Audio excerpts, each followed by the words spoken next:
Welcome to Unorthodox Perspectives with your host, Luke Burrows. I think like your mission, your vision, your purpose, your passion, it's all interlinked. And Leroy Mabonga. Discipline is the first step to control.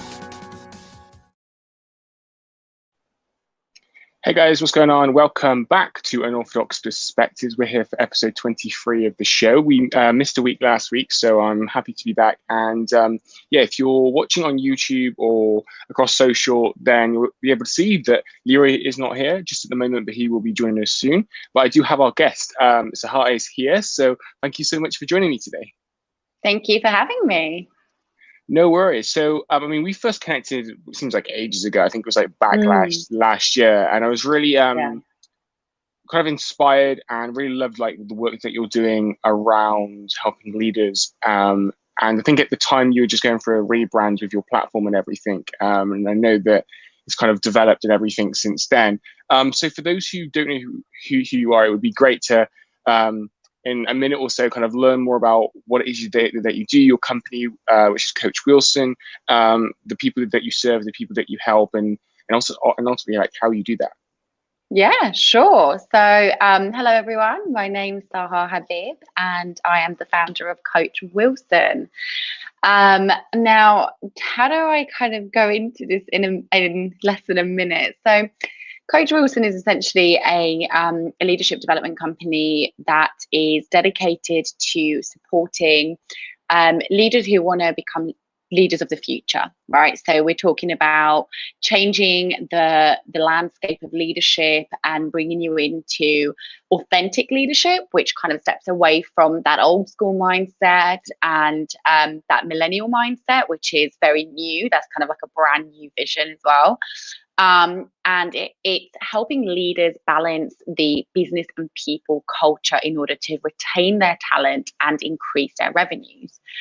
And the way that I do that is by there's several different resources that I've created through Coach Wilson. So we've moved now onto the online platform, which is what Luke just referred to, where we started first talking and the whole rebranding was happening. And the online platform actually allows people to take advantage of what I call bite-sized coaching, which is a new concept that I created through my own experience and my time in leadership coaching and in leadership roles. And essentially that is the opportunity for you to go on to the website, search a topic or a situation that you feel is relevant to yourself right now, and then read or view a video, read a blog or view a video that is less than 10 minutes long to kind of find a quick solution. So it's kind of like an ongoing coaching platform.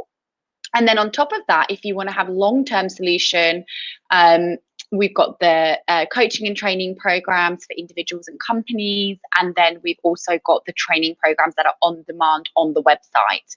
So I kind of serve a mixture of people. I serve both individuals who are either existing leaders that want to just scale their leadership skills and develop themselves, or aspiring leaders who want to kind of move into leadership roles. But also I serve companies in terms of helping them build stronger leadership teams and helping their businesses thrive through a solid leadership strategy, really. And then the Coach Wilson platform is basically there to support that as an ongoing development source. Amazing. That sounds awesome. And I know that you were greatly inspired by, I think, one of your mentors. So what were some of the things that he kind of shared with you and you got kind of inspired by to go out there and create this awesome platform? Yeah, so Michael Wilson was actually my the boss who I had, who kind of inspired this. And essentially, really, it started from when I don't want to say I was challenging, but I probably would be more so of a challenge to a lot of leaders, because when I started off in my role, I was very young. So I was kind of new to the role. I wouldn't say I was emotional, but I probably didn't have that emotional intelligence, right, to deal with things in a mature way, in an emotionally intelligent way. But actually what happened was that Michael kind of saw it as an opportunity to not only develop himself, but also develop me. So what he would do is whenever I felt frustrated or was facing a challenge, he would say, just pick up the phone to me and we'll just spend 5-10 minutes going over whatever it is you're facing as a challenge, and we'll do instant coaching, right? So I'll just coach you over the phone. I don't have to be there face to face. We don't have to wait until your next one-to-one. We don't have to wait until it's your performance review. We'll just do it there and then, and that will help you grow your confidence. And in doing that, I really realized how quickly that impacted the way that I was leading and how much more successful that made me as a leader. So that really inspired me to think, actually, where we are offering this coaching solution and we're giving people, say, 4-week courses or 1-hour sessions, or even like in our internal, let's just say as a leader of a team, you're usually giving coaching as part of that touch point conversation, that performance review. But actually, there's so much more we can do in the moment, in when that momentum's going, to help people grow and develop. So that's really what I wanted to bring to the table. Amazing. And do you feel like this kind of quick, like almost like this on-demand kind of style is ultimately like the future? Yes, I do believe so. I don't think it's going to eliminate the 1-hour coaching sessions or the group sessions or the training, because I think you just use this alongside of that. But I think this is a kind of a future method that will help people continue to develop themselves.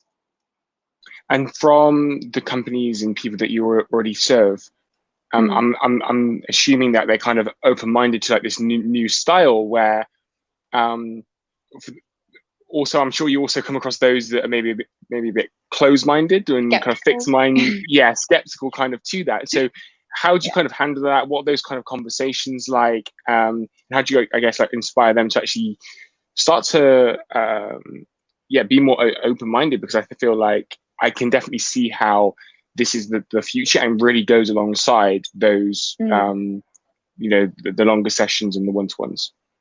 Yeah, so that's actually a really good point. I mean, there are so many people that are skeptical, and actually most people that I tend to approach are skeptical because it's a kind of a new method, maybe not necessarily new to everyone, but it's something new being brought out to an audience.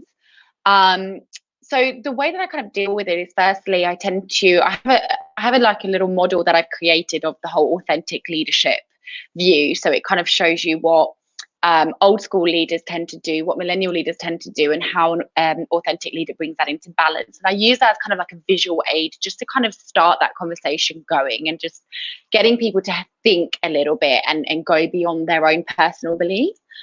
And then I kind of just state facts, really, Luke, because in reality, what happens when we have old school leadership styles, or when we don't build future leaders ready to take on the role, and we just kind of throw experts into leadership roles, expecting them to know what to do, we lose talent, right? We do, because people don't want to work for those types of leaders.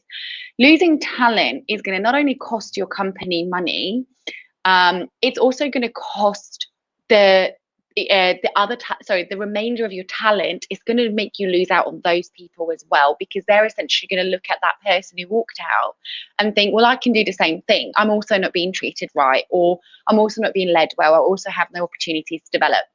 And when you challenge somebody on that and you say, well, what resources do you have? What time do you have to dedicate to give people this opportunity to become a great leader, to become an authentic leader, and to support their team into developing into authentic leaders? And that kind of makes the penny drop for them, really. And they tend to realize, actually, it's going to cost me more time and money trying to develop this internally myself, as opposed to bringing somebody externally to support me and then having that ongoing resource available for me. Yeah, makes total sense. You mentioned now kind of one thing you picked up on is like the old style, kind of like this new like millennial kind of style. I'm sure there's a few differences, but what are some of the ones that for you like stand out the most between like the two styles?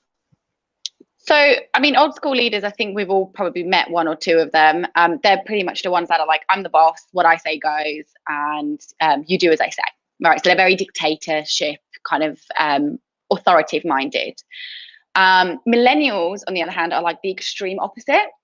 So they tend to be this new generation that are coming in, and they've experienced that old school leadership and they want to come away from it, but they're not sure quite how. And they go into this whole Google notion of a workplace culture, right? Which, if you think about, like, you know, Google, it sounds amazing. They have ping pong tables, nap pods. They, you know, some of them have 4-day work weeks, and it seems like an incredible place to work. But they've built that up over years, right? They're an established company, and a lot of new leaders, a lot of new businesses, a lot of like I said, like young leaders stepping into their new roles, they want to kind of harness that same type of leadership, but they forget that before you can do that, you have to establish a business, right? You have to actually make sure that you're balancing that business need and not just put your people first. You have to be able to do both. And then you can start to bring in benefits like, you know, oh, that's fine, take the day off. You don't have to worry about your annual leave, or yeah, you can go home early. But what they tend to do is they tend to overdo the people side of it and forget about business. And in that sense, they're losing their revenue. So what I always say is an old school leader loses talent and a millennial leader loses revenue. An authentic leader is able to balance both people and business management in order to retain talent and increase on their revenue. Makes total sense. I mean, one of the things that I think kind of when we were kind of planning this, that kind of came up was around why leadership should be taught in schools. And so do you feel like for like the next generation of leaders coming through, I mean, I suppose kind of there we're talking about business, but actually somebody can find themselves in a leadership position, but not necessarily be a business owner. As well. So yeah, my question anyway was kind of touched on the school thing. Do you feel like that would help them to step into kind of both, you know, to find that balance between both? I mean, I've had so many conversations about like the education system, right? And so, you know, like it comes up every so often on podcasts and that, and yeah, it's just kind of crazy. Like, why it's just the same, you know? So, you know, if I talk to people, you know, people now who are at secondary schools, like the same subjects that, you know, that when I was there, and I don't, and that was like 10 years ago, right? So it's just it's just crazy. So, is that also a big passion of yours? Yes. So absolutely, leadership is often spoken about in terms of business or a corporate setting. You know, we're talking about management positions or business owners, but, or, you know, entrepreneurship and all. But leadership really is a part of every aspect of your life. All right, it's you can be a leader and not have the title or the role. You can be a leader and not have a business. And I think that the most important thing, and this is where we come back to teaching young kids at school, for instance, a subject around leadership, is that leadership is a skill. It's not a role. A role can come into it depending on what you're doing in your life, but leadership is a skill, just like any other skill. I mean, you learn how to communicate, but you're not necessarily working in communications, right? Because it's a skill. So leadership is the same thing. It's a skill. And if you think about what leadership skills can do for us, I mean, it can give us greater confidence. It can strengthen our communication, negotiation skills. It will develop our characters, the values that we have in our life. So it is important, and it is a massive, massive part of my mission to make sure that it's something that we can do, where we can focus on these leadership developments, whether it be a class, whether it be you know, like an actual curriculum that we add into schools, because it's the only way that we're going to be able to develop self-awareness for people from a young age, in order to make sure that when they step into the real world when they're older, regardless of whether they're going to be a supervisor, a manager, a business owner, or just a colleague in a team, a peer supporting another peer, or even managing themselves. Remember, you're a self-manager too when you learn leadership skills. You're managing yourself. It's important for us to do that from day one, so that when they do go into those situations in life, they can be goal orientated, they can be willing to serve others, they can be good listeners, encourage people, be patient. I mean, patience is something we've lost out on over the last, like 10, 15 years, where technology's just, you know, expanded to a level that we can't even describe. And so it helps us regain that patience, especially for the young people who grew up with technology from day one, where literally everything they want is in the palm of their hands, all right, a second away. So I think that for me, it's absolutely going to be a revolutionary kind of way to change the whole landscape of leadership, is to start from a young age and bring that forward. I love the point you mentioned on like leading ourselves first. For me, that's where it kind of starts, right? Of being able to lead yourself first and then go out there and whether it's in a official leadership role or not, like you could play for a local sports team and be and be a leader, right? Like you don't necessarily need to run a company or anything, but I feel like 100% starts with ourselves. So I mean, if you think about it, Luke, even in your friendship circle, you'll have to have leadership skills, right? If we talk about we talk so much about peer pressure, for instance. I mean, I feel like if we start to teach leadership skills, then we'll give people the power to possess that that ability and self-confidence to step away from things like peer pressure. Not necessarily saying, look, we're all going to be young and dumb and stupid and do things that we probably don't necessarily want to do, but it will give us more of a chance to not do the things that we wouldn't actually want to do, as opposed to giving into curiosity. It will give us the ability to communicate more openly and being able to listen, to others. So again, not just when we're children, think about when you become a parent. If you want to become a parent, that's a form of leadership. You're basically going to teach somebody who how to become a good person from the day dot to the moment that you're gone. You're passing on and inspiring them throughout their life. So there are so many different situations where you are going to need to possess leadership skills. And it does start with you. It does start with yourself and self-leadership. In fact, when I teach about leadership skills, there are three main sort of steps we look at. First one is how to lead yourself. Then it's how to lead others. And then it's how to lead leaders. And that's really the three kind of compasses, I guess, that make up leadership, because it's not a title, it's not a position, it's how you lead others and how well you can lead others. But you can't do that until you know how to lead yourself. 100%.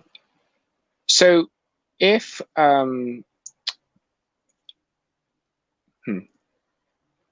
know the question, I'm just wondering how to phrase it. Yeah, it's okay. So like, if leadership doesn't change from from kind of this old style approach, what will happen in the future? So I think we're already starting to see some of the impact of what's happening with our current leadership. People are losing trust in leadership. People are wanting to step away from the kind of leadership that we have at the moment. I hear a lot of young people say how they would never want to be a leader because they fear how they would be viewed by others, and that's quite sad. I think that if we don't change the way that we're leading right now, a lot of people, companies, even as far as governments, politicians, these people that are classing themselves as leaders are going to fall behind, and we're going to start to see a form of rebellion, really. We're going to start to see people retaliating against leadership. And I think what we need to remember is that when we lose trust for people, that's the moment that we've lost control, right? And the whole point of leadership is for us to be able to inspire and encourage others. It's not about controlling them, it's about inspiring and encouraging others to do well, right? It's about getting them to do the things that they want to do, or giving them the ability to become who they want to become. However you look at leadership, whether it's on the scale of, political view, or whether you're looking at it as small as, again, within your inner circle, if we don't change the way that leadership is currently forming, in the way that it's going, in the way that it's been going, we're never going to find honesty and integrity in leadership again.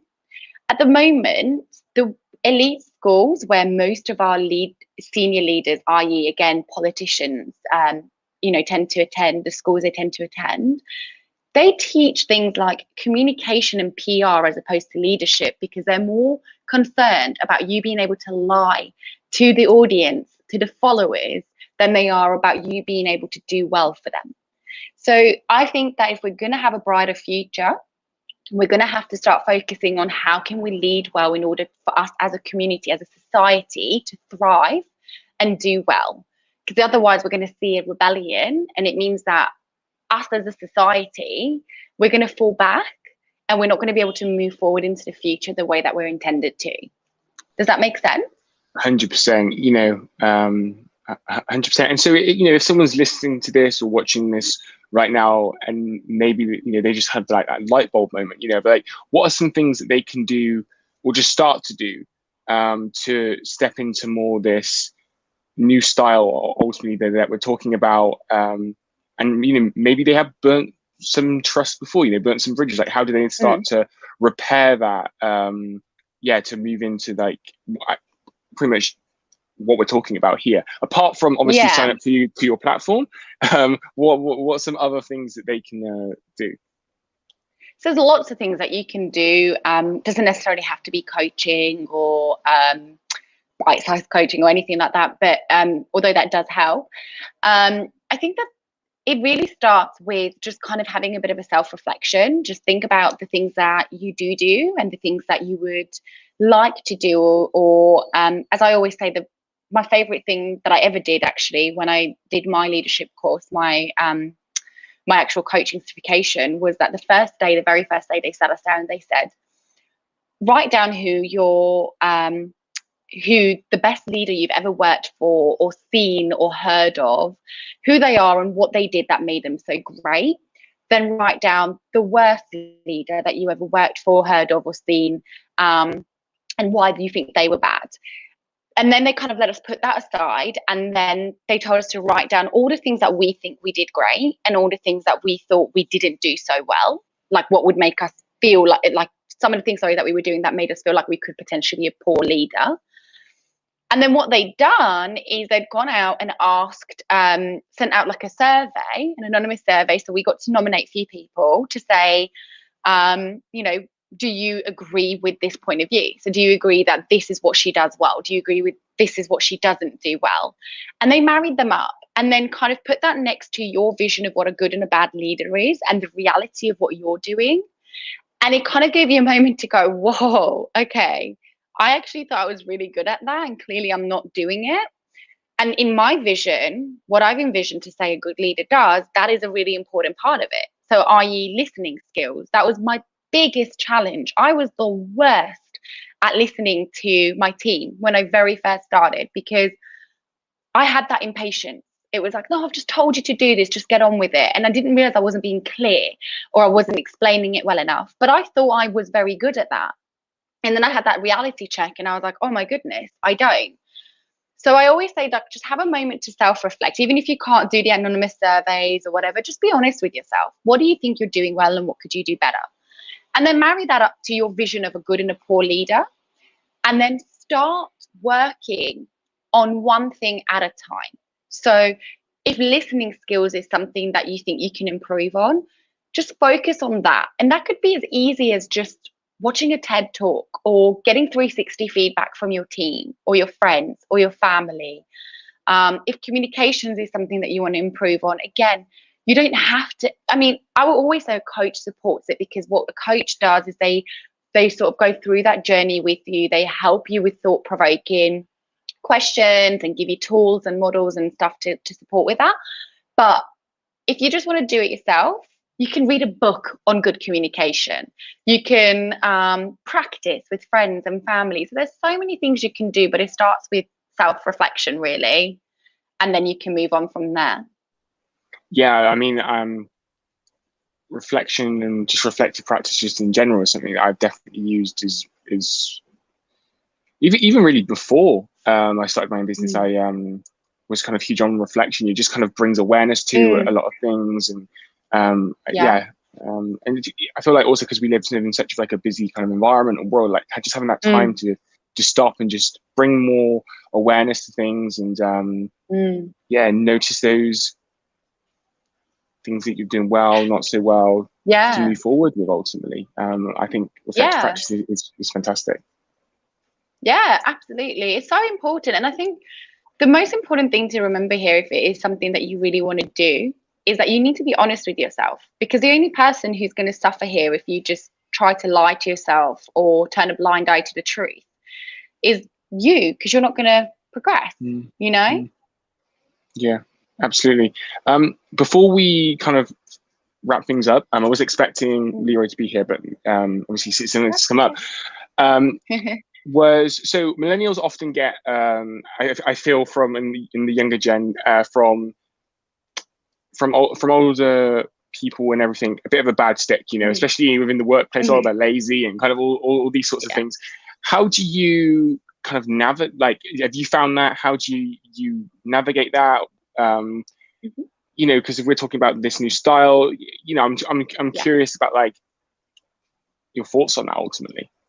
Yeah, well, I mean, that's absolutely a part of authentic leadership, is being able to, as a leader, manage your people's needs in the way that you would do business needs, right? So when we're talking about old school leaders, that's who you're referring to. Those are the people that are looking at the younger generation going, you're lazy because you want to have a healthy work-life balance, or you're lazy because you're taking time off, you should be working all the time. I mean, I hear this saying all the time where people say, I've never taken a sick day in my life. Brilliant. But if you've ever actually been sick, you've done yourself worse, both mentally and physically, by not taking that time off. You didn't do anyone any favors. You didn't go into work that day and were at your most productive. So, you know, this is the whole old school mentality. So I think it depends on sort of where you're looking at this question from. If you're looking at it from the employer's point of view, or not necessarily employer, the individual who's facing, in whatever situation they may be, somebody who is kind of calling them lazy because of whatever work ethic they may have. Even as students, you might face that. I think you need to just remind people that a lot of what we face at the moment, a lot of the issues we face at the moment with a mentality that the younger generation is lazy is actually around mental well-being. Okay, because we've become more vocal about our mental well-being. We've become more fierce about our mental well-being. Okay, so we're saying, listen, I'm not working in a place where your needs are going to be more important than mine. I'm either going to work in a collaborative environment where we can both, you know, I'll contribute, I'll be somebody who's going to deliver results, but in return, I'm going to need respect, I'm going to need honesty, and I'm going to need something in return, i.e. flexibility, right? So days when, for instance, you're running a little bit late because trains are not working well. I mean, the amount of times that I've heard somebody say, well, you should get an earlier train then. Well, how much earlier can I leave my house? Yeah, I leave an hour earlier anyway. So do you expect me to get into work 2 hours before I start? Because if that's the case, I'm working 13 hours a day. Because by that count, I'm spending 2.5 hours traveling into work, 2.5 hours coming home from work, and then 9.5 hours at work. So are you going to pay me for that time? Because I'm doing my best, you know? Don't get me wrong. There are certain things that we need to be mindful of. Yes, if somebody's constantly late, the time management's poor, that's a different conversation. That's something else that you pull somebody aside and say, listen, I'm going to coach you and support you in managing your time better. But if it's just somebody being late once or twice a year, and we hear that whole, well, you should leave sooner. No, the amount of times they've spent time working late for no reason apart from you needing them. Let's just remember it's a give and take situation. So I think as the individual receiving that kind of negative behavior or connotation about who you are, just remind them of everything that you do for them, right? So just remind them that that's absolutely fine. I do apologize that, I don't know, I'm late. However, let me remind you of the last 16 days that I've worked 2 hours later than my actual finish time to contribute to the success of our team. And this one time that I've been late was out of my control. Or whatever other reason it might be, if it is that you've asked for annual leave, which is another thing that I hear a lot of old school leaders, oh, when I was younger, we didn't get any annual leave. Brilliant. Well, we do now. And I'm allowed to take advantage of that because guess what? That's my entitlement. So I'm not lazy, and just remind them. And this is when I say remind them.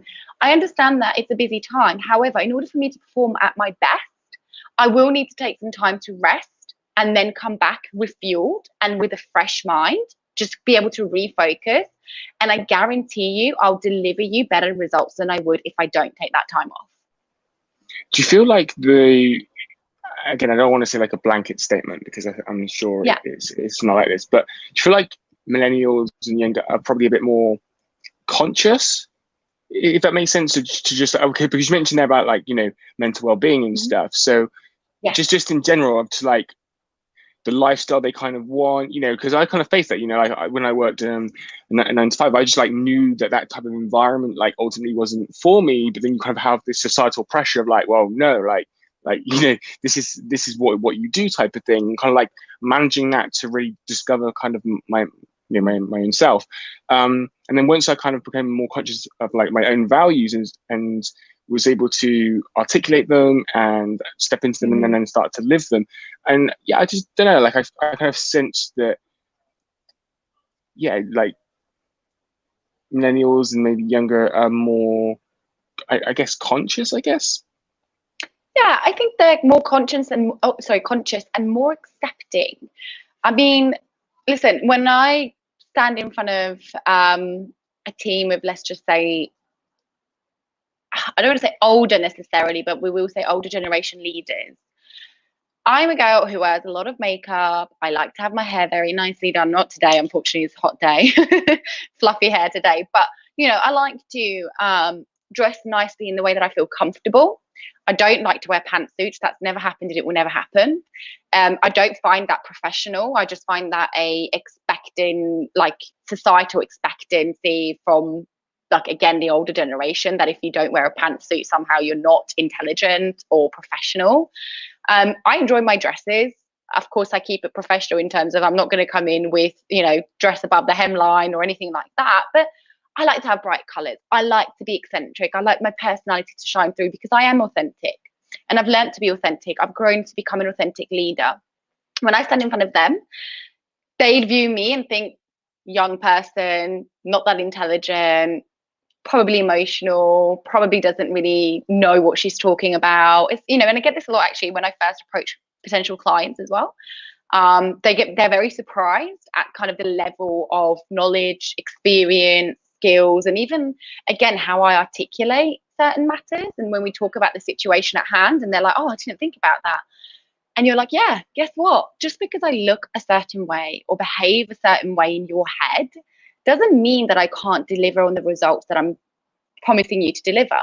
And I think as a younger generation, that's something that we're more accepting of. We're not viewing, in a professional manner, let's just talk about that.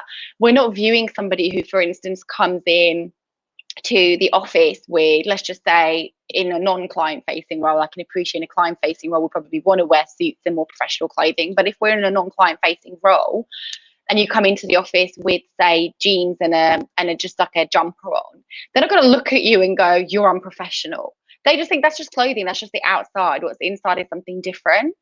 And in terms of like the whole mental well-being side of it, I think, yes, we are more conscious. We're more conscious of how we've kind of been pushed into this, how do I say it?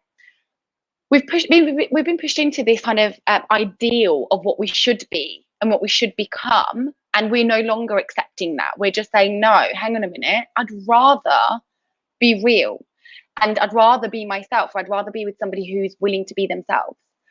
And what you're forgetting, and when we talk about this 9 to 5 setting, and we're saying we're more conscious, is that we do have a lot more opportunities nowadays. We do have the ability to earn money in ways that our future generations didn't have the opportunity to do. And I think that's given us a lot more drive. That's given us more self-power to say, do you know what? I'm unhappy here. So I'm going to take myself away from that situation and I'm going to do something that I'm passionate about because I can. And that's something that's really important, because in the past, our previous generation didn't have that opportunity. So if they were stuck in the world that they were stuck in, that kind of production line, old school leadership management style, unhappy, being worked, 15, 16 hours a day, they didn't have another choice. There was no other option available for them. That is it. That is all you can have. So we're more conscious, we're more accepting, and I think we're a lot braver and we take a lot more risks.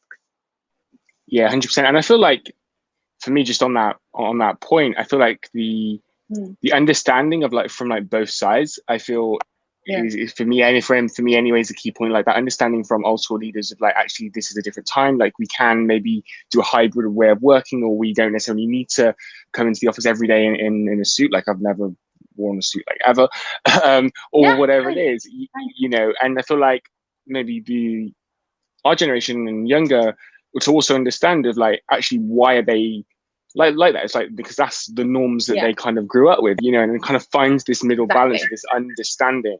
For me is key. And you're absolutely right. And it actually becomes our responsibility to start molding them into our way of society, right? So it's time for us to now educate them, which is essentially what I want Coach Wilson to do. It's time for us to educate them on what the future looks like and then have them embrace that change. Because if we're just going to go in and let's just say we don't like the way we're being treated and we're going to walk away and not be honest about why we're walking away, or not being able to openly communicate and say, hey, by the way, I don't like the way that I'm being treated. I don't enjoy the way that you're speaking to me. I don't appreciate what you're expecting of me. If we're not doing that, we're not giving them that opportunity to learn. And so I think it's our responsibility, to be honest with you, to be open and honest in that communication. And I think that organizations have a responsibility to start driving that change forward by bringing in that education as well. 100%. I couldn't agree more. Thank you so much for joining me today. Sorry, my co-host, you just texted me actually. He's been stuck in traffic, so he couldn't make it. But bless him. That's fine. But yeah, thank you so much for your time. Where can people connect with you online if they want to know more about Coach Wilson and ultimately what you offer? So there's two ways that you can connect with me at the moment. So either you can go on to www.coach-wilson.com and just send in the contact us page, you can just send an email and somebody will pick it up. And if you just put my name in there, then I will be the one to respond. Alternative, and also on the website, obviously you can see the resources available. Alternatively, Instagram probably is the best way at the moment to connect with me, because I'm solely on Instagram myself, which is official_coach_Wilson. And again, it's got the website link on there as well, but I'm the only one on my Instagram. So, I take full pride in that being me. So connect with me on there. Again, I'm, happy to have open conversations and answer any questions or any kind of communication that you want around some concerns that you have. I'm always open to that. It's not necessarily part of a coaching. It's also, I'm happy to just in the DMs, let's talk about it, see what we can do. Fantastic. Well, again, thank you so much for joining me today. It's been an awesome conversation. I feel we've definitely helped people to kind of raise that own, raise that consciousness around the old styles and just embracing new styles ultimately. Thank you so much. Thank you so much for having me, Luke. No problem. So guys, please do, there's the Instagram going on the bottom of the screen. There's also links in the description if you're listening on the podcast. And I will be back, hopefully with Leroy next time, next Monday, for the next episode of the show. So I look forward to speaking to you all then.